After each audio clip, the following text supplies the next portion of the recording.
Crusade presents Monthly Monday Movie Muckabout because the podcasting world needs another movie review show. I am Rick, also known as Not Jeff from Jeff and Rick Present, and I love movies.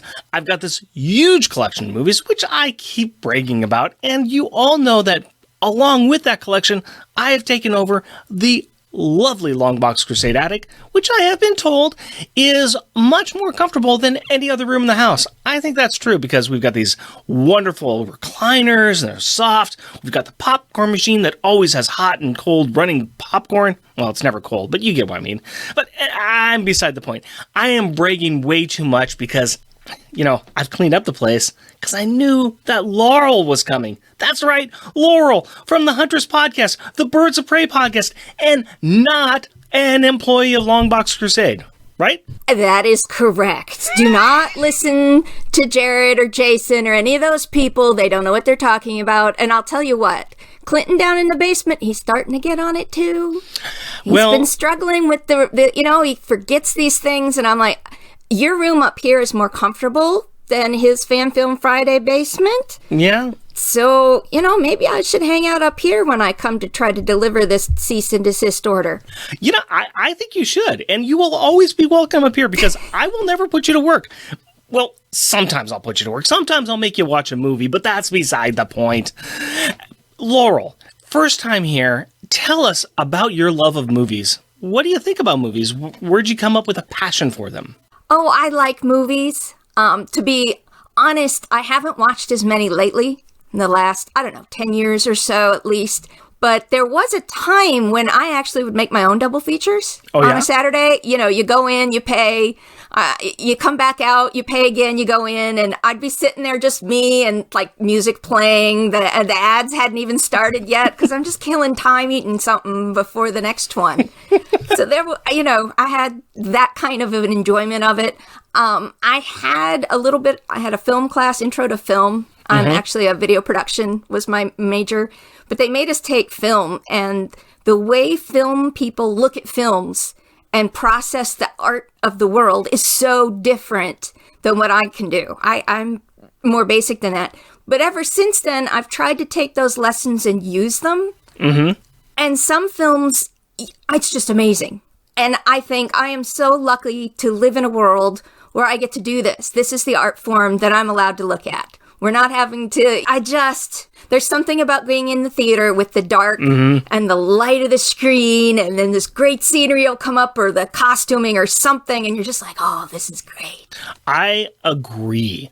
I took a lot of different film class in college. Whenever I had an opportunity to take a film class that was tangentially related to my major, I would take it.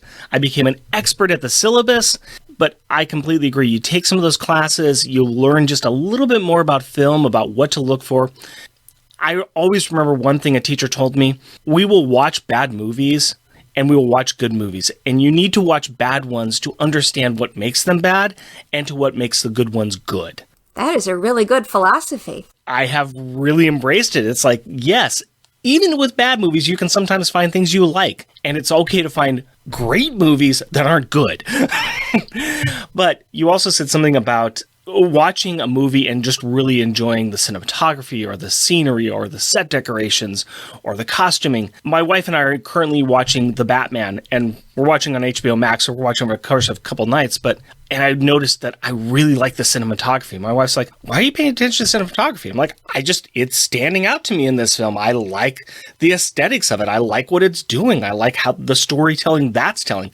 So I agree with you. Sometimes you find yourself really focusing in on those things. Yep, that's a lot of where I came from. But like I said, my knowledge is the beginning of it. I feel like there's folks who can see so much more than I can. I'm just going to take what I see and run with it, because sometimes the reviewers, you hear them review a movie and I think, but it was fun. I had a good time, I don't care. Another movie podcast I like to listen to, their mantra is, they're called We Hate Movies, and they rip movies to shreds. But at the same time, they always say, it is okay to like a movie. It is okay to like a movie. We may hate this movie and we may make fun of it from beginning to end, but if you like it, that's okay. And it's also okay to hate a movie as well. Well, hopefully that won't be what happens here. I am curious on that. I don't think so, but we're going to find out. Like all my guests, or most of them anyways, I asked for a list of movies, and you gave me a fantastic list, but then you said, if you could possibly do one of these two movies, so I took that into consideration. I would like you, Laurel, to watch Gravity from 2013. Now, this is a science fiction thriller film that's directed by Alfonso Cuarón with Sandra Bullock and George Clooney.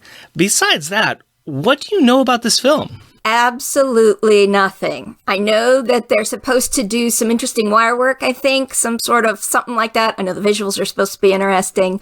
It was recommended to me by someone in my science fiction book club, and I made them stop immediately after they said, this is a really good movie, you should see it. And I said, don't tell me anything more. Just stop there. So I have no clue other than, yeah, it's going to have really good visuals, and it's just the two of them, I think, for the majority of it, I guess. I don't know. I'm really looking forward to finding out. I didn't even read the blurb on the back of the box or on the, I was just like, no, I'll just wait. It'll be fine. When did you have this class? How long has it been since you've been sitting on this potential movie? On this movie? Oh, this was a book club. So when it came out, what year did you say it came out? 2013? Yeah, well, book club's been going since 2008. I run this science fiction fantasy book club, so, it could have been any time since 2008. Why has it taken you so long to see the film, then? You know what? I just don't have the time, I guess, I don't sit and take the time. I should. The other thing is, especially when I don't get to it in a theater, that's really the best way to look at it. And I hesitate sometimes on movies like this because the screen I'm watching it on is not always the best. Sometimes the blacks, overpower, that kind of a thing. So sometimes I hesitate, but I felt guilty that I haven't watched this, and they told me I should watch it, and I've waited all these years, and we've never talked about it, and they wanted to. Well, I am glad to finally give you and your fellow book club members a chance to discuss this film after you have got a chance to see it and after you've got a chance to talk to me about it. But before we can do any of that, you need to go get the movie, sit down on some screen, hopefully one that's going to let you appreciate the blackness of space, and then we will come back and talk about it. But in the meantime, here is a trailer from 2013's Gravity. Explorer's been hit. Explorer, do you read? Explorer, over. Explorer. Astronaut is off structure. Dr. Stone is off structure. Dr. Stone, detach. You must detach. If you don't detach, that arm's going to carry you too far. Listen to my voice. You need to focus. I'm losing visual of you. In a few seconds, I won't be able to track you. You need to detach. I can't see you anymore. Do it now. That's fine. Houston, I've lost Dr. Stone. Houston, I've lost visual of Dr. Stone. Do you copy? Yes, I copy. I'm detached. Give me your position. I don't know. I'm spinning. I can't. Report your position. GPS is down. I can't. It's down. I can't. Give me a visual. I told you nothing. I see nothing. You have a visual of Explorer. No. You have a visual of ISS. No. You need to focus. Anything. It's the sun and the earth. Give me coordinates. I can't breathe. Give me I can't breathe. coordinates. Dr. Stone. You're burning oxygen. You have to sip, not gulp.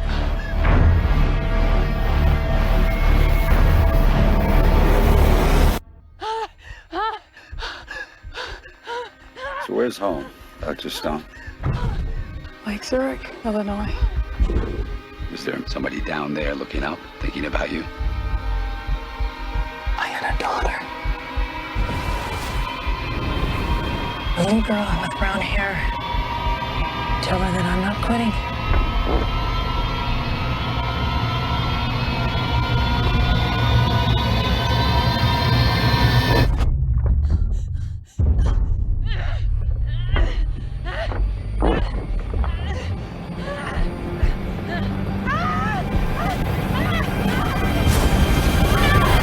And we are back.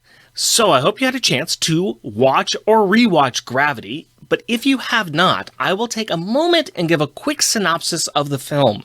During a spacewalk to service the Hubble Space Telescope, Dr. Ryan Stone and a veteran astronaut, Matt Kowalski, are set adrift in space due to a collision with a cloud of space debris. The situation of depleting power and a low oxygen supply complicates their escape to the International Space Station, and Commander Kowalski sacrifices himself to allow Dr. Stone an opportunity to save herself. Alone in space, with no communication to Mission Control or anyone else, Dr. Stone must confront personal and physical obstacles to safely return to Earth. So, Laurel, this is your first time watching the film. What did you think? What was your first impression? How did it meet up with any of your expectations? I enjoyed it. First of all, before we get any further, I liked the film. I think it was really neat. I did not realize how much this is a Sandra Bullock's film. She has to carry this. It's all her. George Clooney's in it for like a third of the film. I did not realize that. I thought it would be the two of them working together. So I was not expecting that. And what impresses me is she held the film. I was interested the whole time. So to me, that was big acting kudos on that. The film work was terribly interesting. I did a lot of sitting back going, how do they do this? Is it all CGI, or the Martian was going by? What's his name? Marvin the Martian goes floating by at one point. I'm like, okay, whose idea was that? That was a good one. Yeah. It was really neat. So those are, I guess, are my initial things. The emotional weight as well as the action really all rests on Sandra Bullock. That's our point of view character. Yeah, this is a solo film. In fact, there's only one time that she's actually on screen outside of the suits with another person, and then you quickly find out, hang on, that's just her hallucination. So she is physically separated the entire film from everybody, and the only other person that we really see in here as a person is George Clooney, but he's just moving her to the next step and kind of giving her that initial push to save herself. But beyond that, it is her story, it is her struggle, it is her survival that the film is about. Well, as far as the George Clooney character, Kowalski there, he comes off as this jokey person. You know, he's floating around and testing the jetpack thing and all this stuff. And then in moments we had to flip into astronaut mode, he was all over. Yeah. I was like, okay, now I'm really impressed with this character, because I thought, oh my gosh, I got to put up with this guy this whole movie. No, you don't. But it was nice when he calmed down, and then you realized how he's using that humor. Yeah. Let's talk a little bit more about him. We can just kind of talk about him and get him out of the way, because he's a small part of the film. He is the veteran commander. He's a veteran astronaut. He has done this multiple times. He is the expert, and he's seen it all. He's done it all. He's going for the record for the most spacewalks. He tells jokes, like you said, plays music.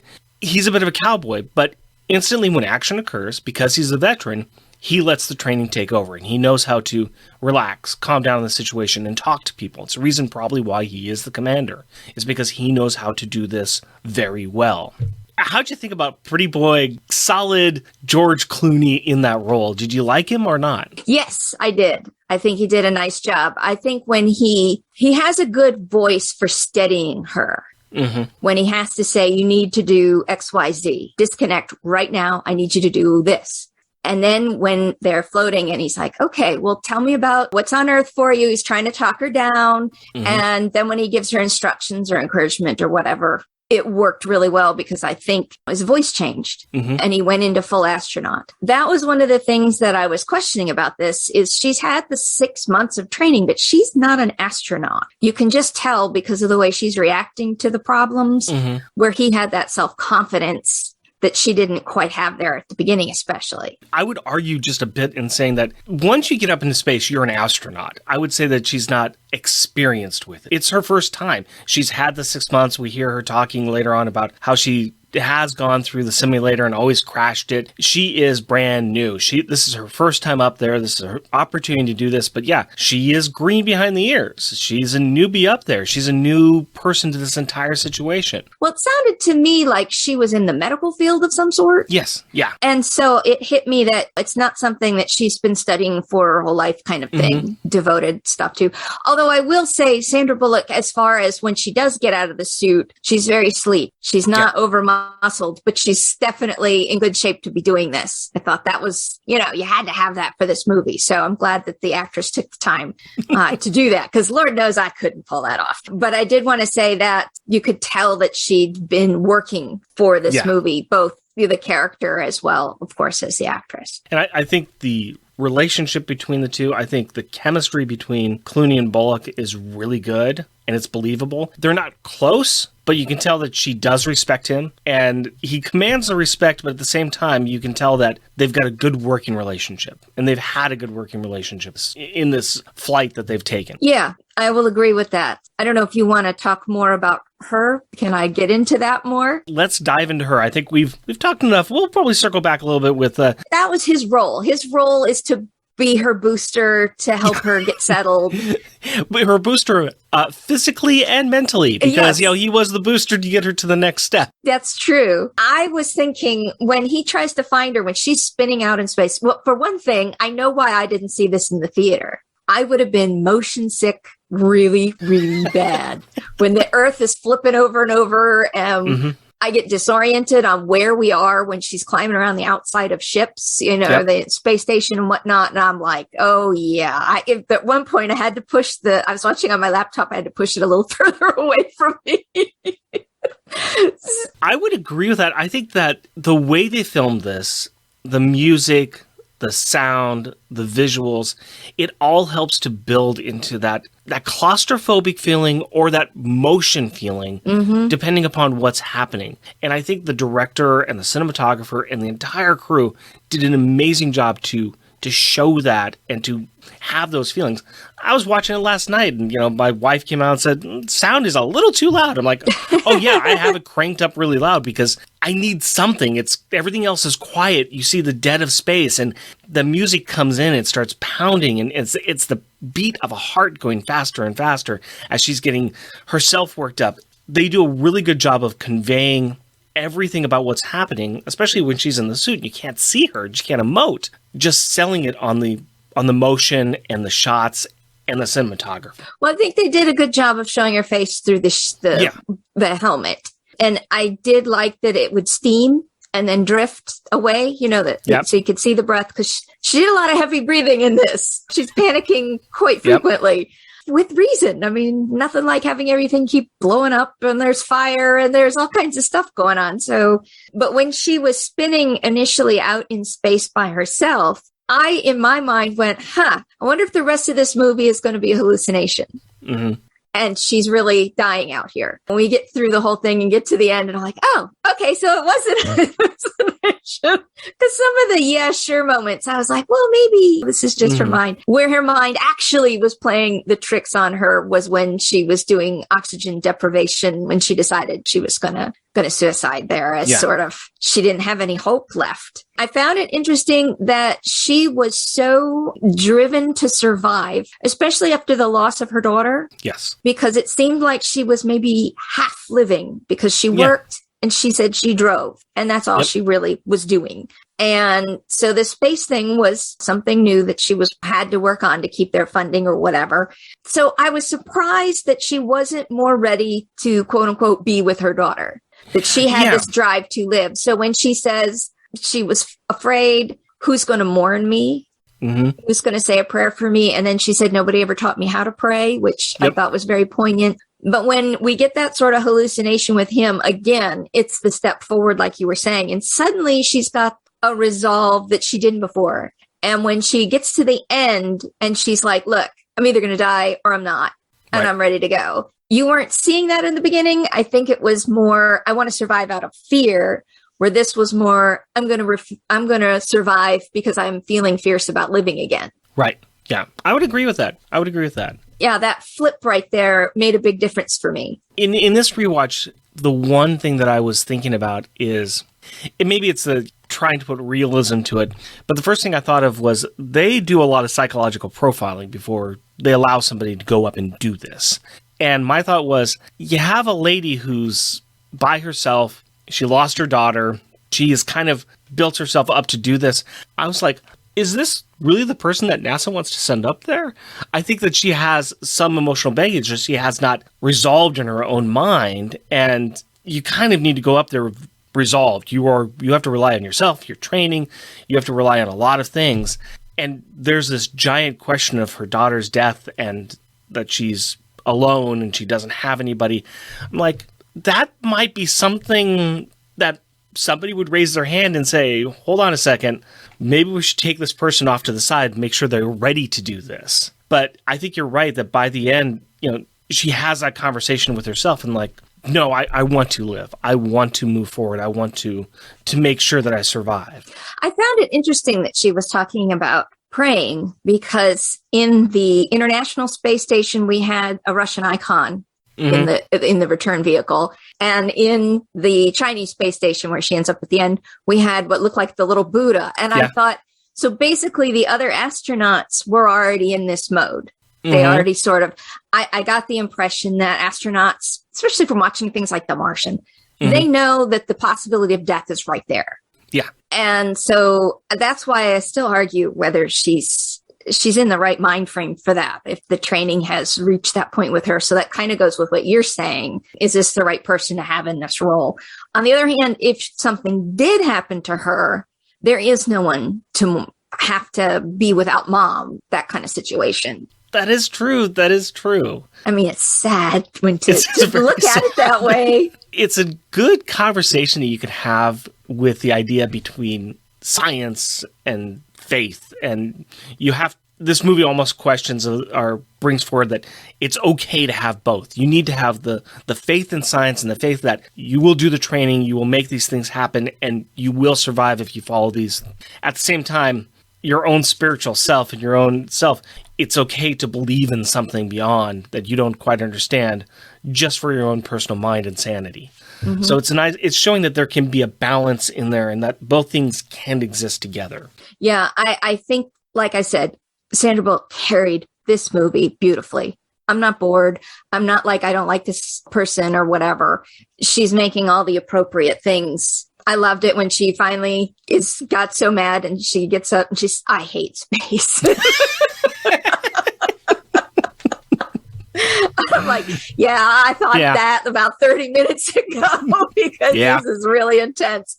She did know what she was doing, I have to say, what they did, because she can figure out how to work all the different space stations from the jetpack to the space station to the other space station and the different drives for the escape vehicles or return vehicles, whatever that expression is.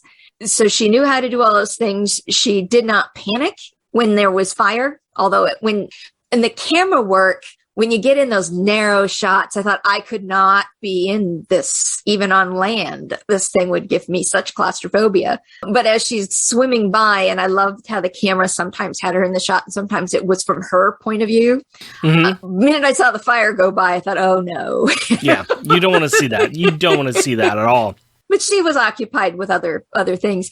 What did you think, speaking of the station, when we get the space shuttle and we have the kind of jump scare gross outs with what has happened to the other astronauts, that the debris from the satellite basically went through the one guy. Yeah. The other ones are dead. And you get the sort of jump scare. And I thought, oh dear. The movie is set up as a thriller. And I think getting faced with what can possibly happen here? Here is what you are fighting against. You not only have to deal with the debris that's flying around, you have to deal with what happens if decompression happens. Here is a stark reality of what happened to your crewmates, what can possibly happen to you. We are going to make sure you understand this is how bad it can get. Yes, you've already experienced the isolation of being out in the middle of nowhere, but now you can see what you will turn into unless you do something. Do you want to be that?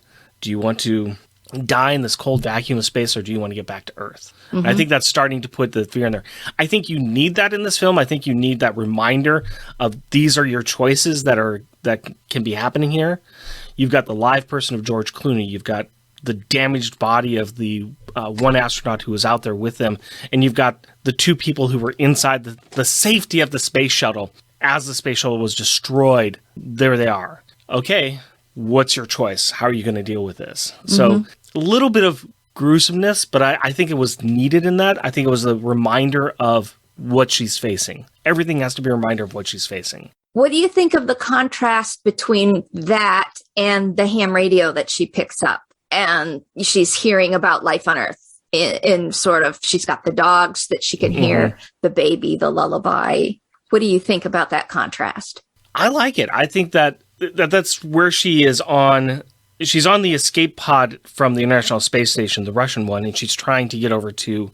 She's trying and failing to get over to the Chinese space station, and she's searching for some kind of communication because all the communication satellites are out, and she picks up a ham. I think you said a ham radio signal that's coming from an Inuit tribe, and it's somebody who's talking about his dogs. He's laughing about life. She can't understand him, which again helps with the isolation. If she could understand him, even if she can't respond back to him, okay, that's fine, but she would have some kind of connection, but it's just sound. But she does hear the baby laughing. She hears what sounds like a lullaby. She hears the dog barking. I think that also helps her give her a reminder of what's there on Earth, what she's leaving.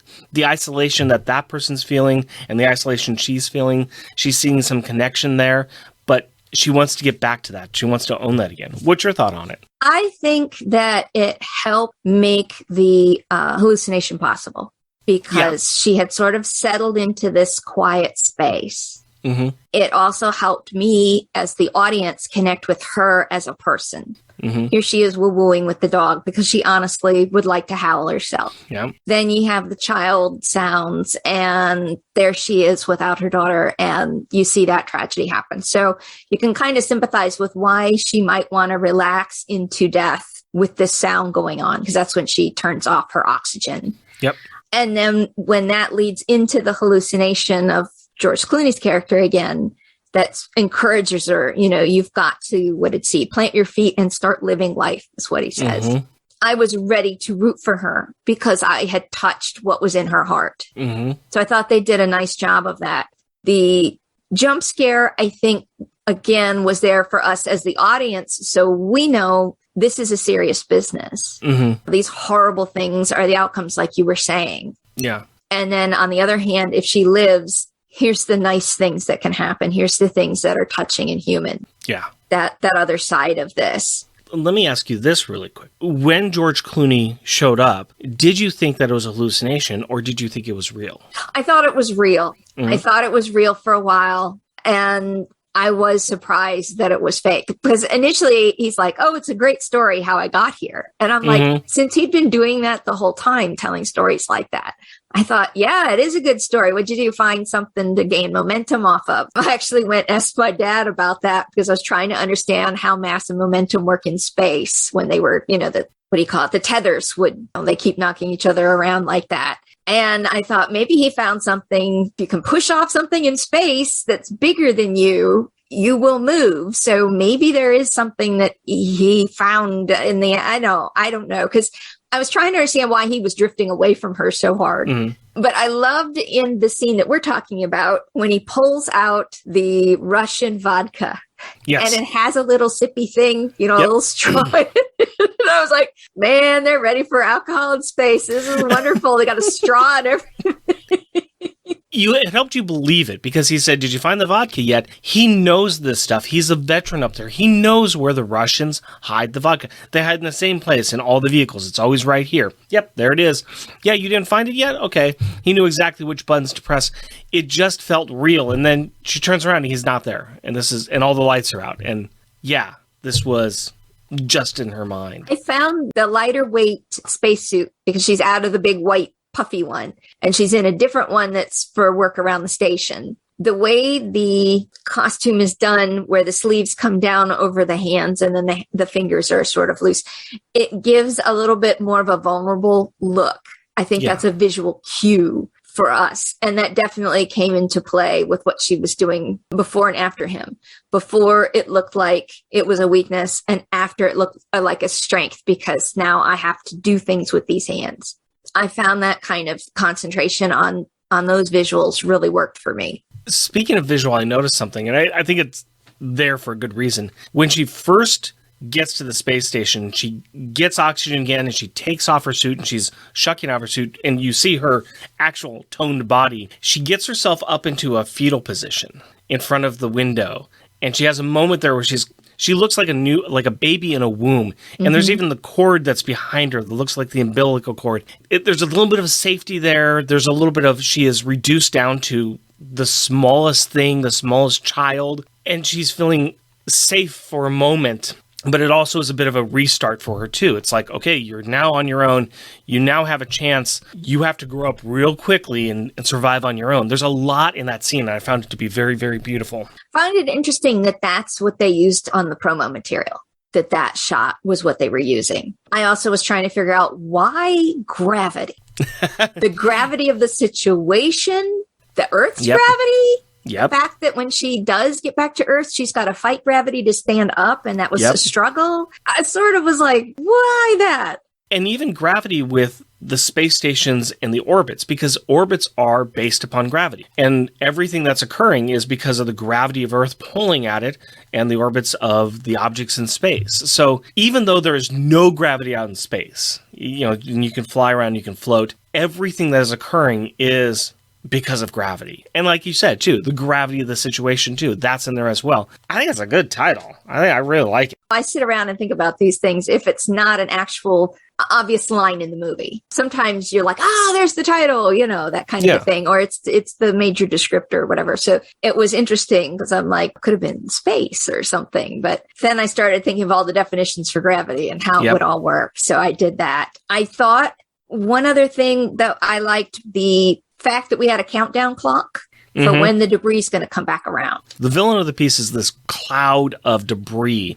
Every 90 minutes, that's one of the last things that George Clooney's character gives her, is that every 90 minutes, this debris is going to come around and we're going to have to deal with it. And of course, the debris field is getting bigger and bigger because it's picking up other debris. It's the villain of the piece. It's the thing that they really are fighting besides everything else. Countdown that this is going to happen, and what damage is it going to wrought this time. I think the other thing was interesting, all the stuff, because the Chinese station had gotten destabilized and was headed into the atmosphere. Yeah. So it's breaking apart in large chunks rather than the small debris from the satellites that we were seeing keep passing by.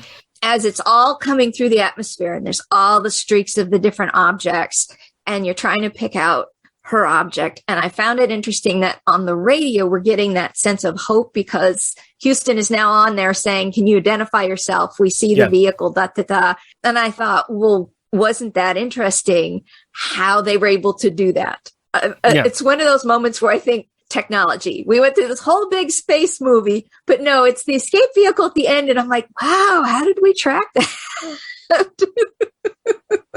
They've lost all the communication at that level because all the satellites are gone. But the things that are being tracked from Earth, and I think that it was landing somewhere in the United States, so she got lucky there. Also the fact that they're calling out to her, but she's not responding.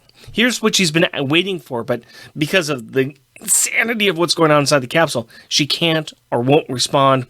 She doesn't even care anymore. She's just going to survive. They can find her on their own, but this is all about her at this point in time, and she's gonna. And there's not anything that she can do either. That she is at the whim of whatever this capsule can do. Yeah, and when the water all comes in, and that's when I'm like, okay, how long can I hold my breath? And I sometimes do that. Especially, I watched this a second time through so I could take some notes. And so when all that water is pouring in, and I'm like, okay, last breath. I would never have made it. I could do it. And I thought, I might have been able to pull it off if it wasn't for getting the suit off, because she had to do that or it was going to hold her down. I was like, this is like a suit of armor. You're going to drown in it. There's something funny about that where after everything she's been through, she's going to drown. And then, and the thing that has been saving her life, the spacesuit that's been saving her life, that's what's going to kill her at the end. I do have to say the visuals, I'm assuming it's a CGI, that with the disintegration of the different systems, the initial things coming in the initial hit, then we had it at the space center, then we had it at the other space station, was really beautiful. Yeah. Those shots of things just peeling off and stuff flying and the sound I really appreciated, because in space, there's no air. They say that at the beginning of the movie to carry the sound. However, there's air in her suit. She's hearing the sounds of her gloves hitting things that are metal, and the way the drill thing was that she was undoing the screwdriver thing. And I thought that was very clever. Yeah. I was very impressed with the filmmaking there. I'm assuming you share that feeling for this movie. Oh, yeah. Like I said at the beginning, the sound, the visuals, all of that. The film has to rely on a lot of that stuff because Sandra Bullock can carry a lot of the film, especially when she's mostly out of her bulky spacesuit. You can see her face, but it's hard to really sell a lot of the film on heavy panting and just a face.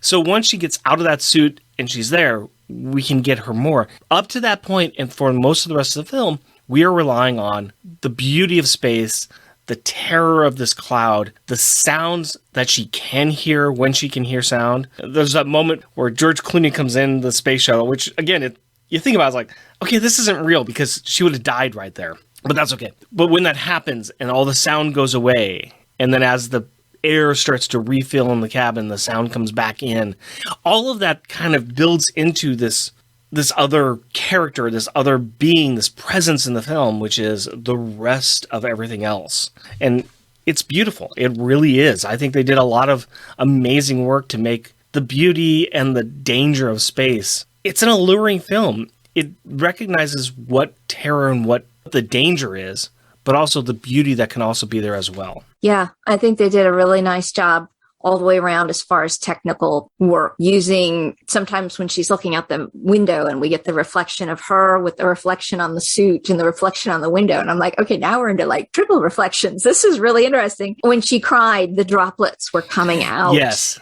That was beautifully done because, yeah, you cry in space, the water's going to get everywhere. That was just really cool. They had her with the super short hair, and I kept going, wouldn't her hair be floating around? I don't know. I don't know how much static electricity would keep it to your head. Another nice thing about having the short hair is you don't have to worry about getting it up and making it look like it's floating in space. Film-wise, I thought, she had to have short hair or they were going to have it terrible. Because they had to coordinate. I was looking through the credits and how many people did stunts for these long shots where she's outside the I'm assuming that's what they're talking about is when she's in the suit and we can't really see her distinctively and they're banging around on the outside. And that's another time where I had to be a little bit careful motion sick wise because it is disorienting. There is no up and down exactly until you can orient with Earth. And at that point, she didn't care where the Earth was. She cared where the door was to get in. Yeah. And we're just going from object to object. And we kept our up and down kept changing. And I thought film wise, trying to coordinate that between this person who's doing this long shot that they didn't edit in here for quite some of those shots were long.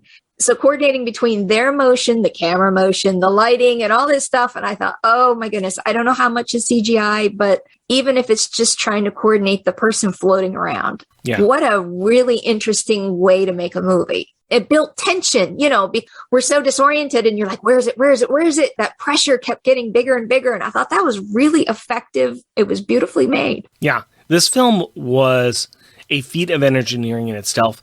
They built some specific things. They built a light box just to replicate space and the lights in space. And they did a lot of things that really sold the film on what it was and what it was trying to do.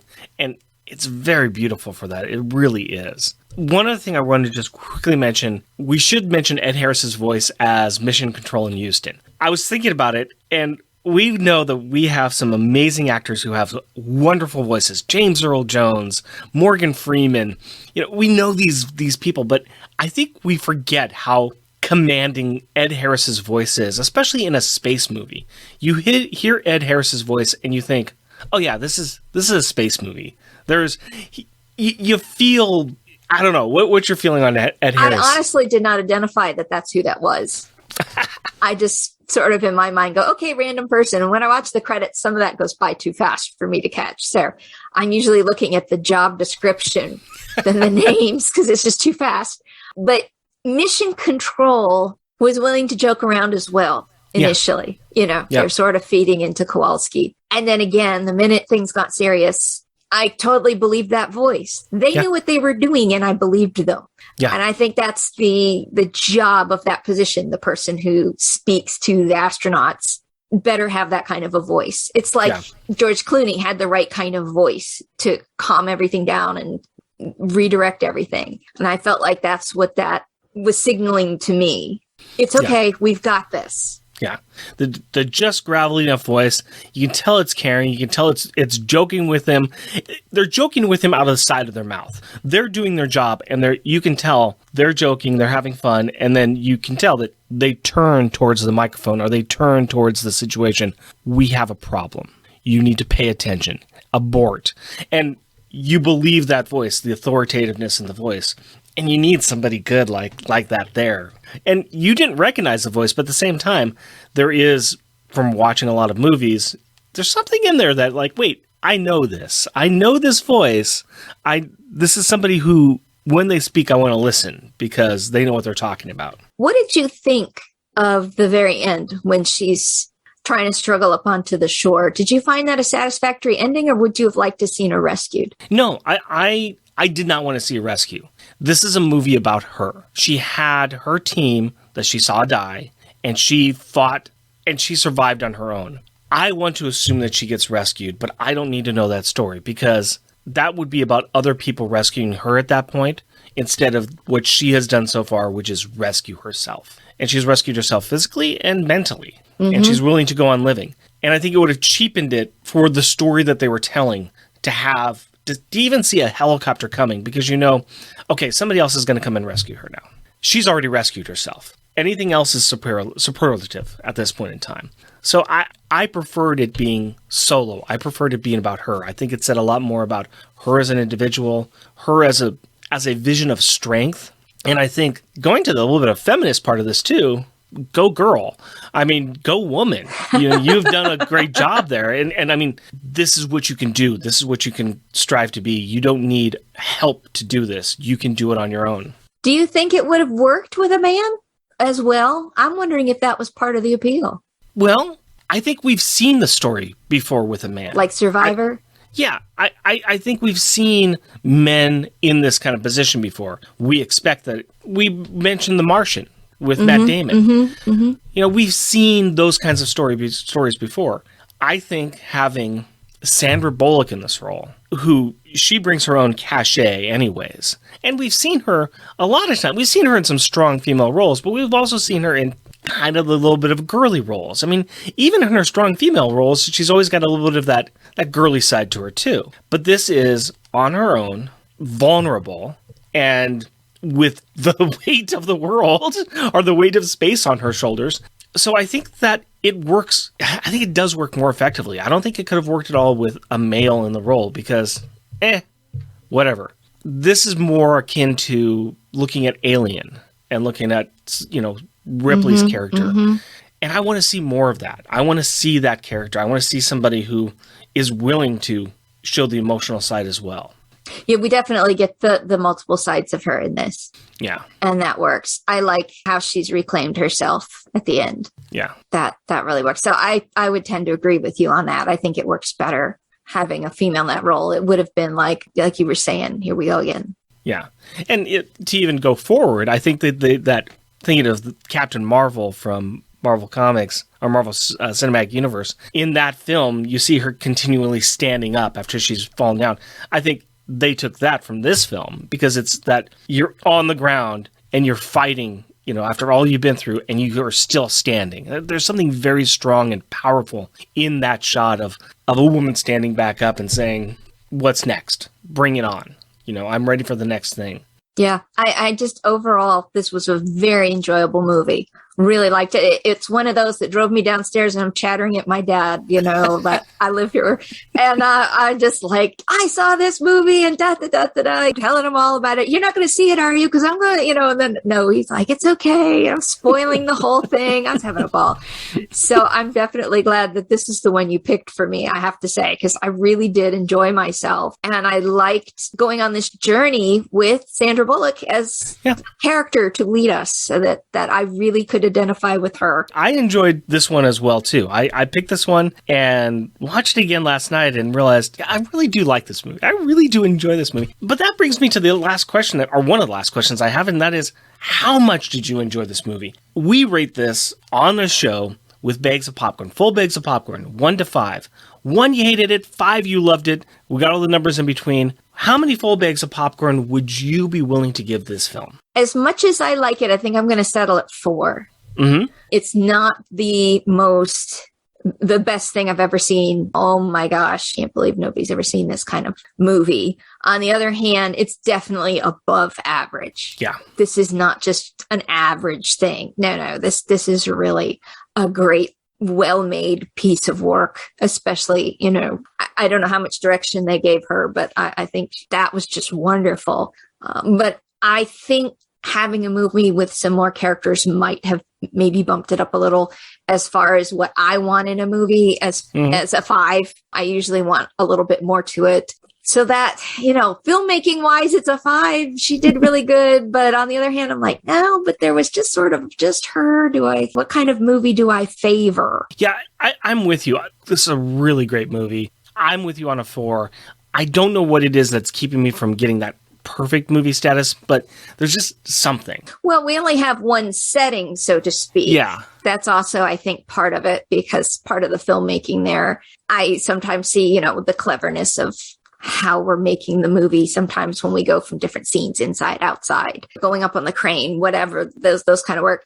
This is very intricate, very narrow in its focus. I'm right there with you. I don't know how to make it the 5, but it's really high up there. I highly recommend this movie. You won't let me do 4.5s. I know. Well, that's because Joe November's not here. You know the rules. You know the rules around here. You wrote them in the HR manual, right? Oh, no, don't start that again.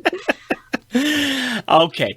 Speaking of which, though, where else can people find you on the internet? Well, you can find me. I hang out on Twitter to a certain extent. It's at MountainFlower1. That's without the vowels, MTNFLWR1. On podcasts on the Right On Network, and we'll spell that too. It's WRIGHT, Right On Network.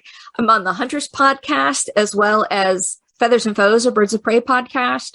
On the network, you also have The Outcasters, a Batman and the Outsiders podcast, Cassandra Payne, Batgirl. The Manhattan Project is about Friends and Seinfeld, so there's a lot of things on there. There's a Straight Outta Gallifrey's Doctor Who, so there's all kinds of good stuff on there. If you want to check out me or you want to check out other things on the network, we'd all love to have somebody come along for the ride. I know that I listen to your Outcasters because I like me my Tim Price, my buddy Tim, but you've got some great people on the network. I know that I've had the opportunity to be on an episode of Cheerscast with Ashford, right? We did an episode together because we both contribute to Cheerscast, so he's a really nice guy, and that's a really good network you got there. So, well, it's all him. That is all AJ. I just work here. He's the director. I don't know what we're doing half the time. Well, we're gonna do this thing. Okay, Sure, whatever. Aim me at what you want me to talk about. We're good to go. You can find me also on Twitter at mmuckabout or on my other podcast, Unpacking the Power of Power Pack, which I host with Jeff, a man I have and would again sacrifice to die alone in the depths of space just to save myself. If you would like to be on the show, please feel free to contact me. You can reach me at jeffandrickpresent, all one word, at gmail.com. Big thank you to the LONGBOX CRUSADE Network for letting me use this wonderful attic of their headquarters to broadcast this show, and also to the LONGBOX CRUSADE members, who Laurel is one of them, for their help supporting the network. If you would like to support the network, head over to Patreon and search for LONGBOX CRUSADE. Grab some popcorn and pull up a seat, because we will be back in a month with another episode. The music for this episode is Fall Back by musical genius Joe November. Check out his SoundCloud at Josephline99. That's JOSEFLIN 99.